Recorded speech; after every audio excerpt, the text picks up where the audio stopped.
Dumela mahulu the nyametition is back. Munozviziva muri Zimbabwe kuti anduye panapa nenyaya dzisina basa. Ndinoya nenyaya dzakakosha, nyaya dzine right. Muri Zimbabwe nyaya ndunza pano inyaya yemwana wa spiritual son wa prophet Makandiwa uyo azoitwa sworn in MP kozvino atopinda mu office MP. Ikoko ndiye kumbotanga waya takambouya tichiti adya Dexter Nduna chichi mwana wa prophet Makandiwa.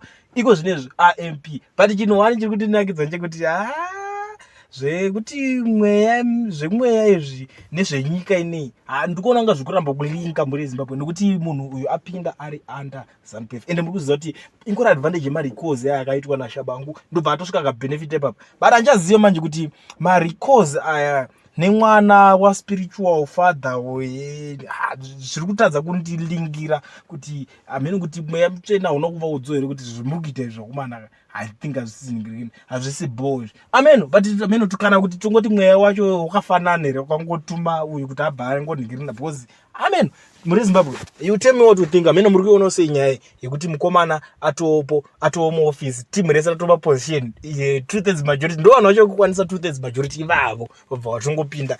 Saka tongoti pamwe mweya mutsvena wacho wakafanana here kana kuti tell me what you think kuti muri kuona sei nyaya.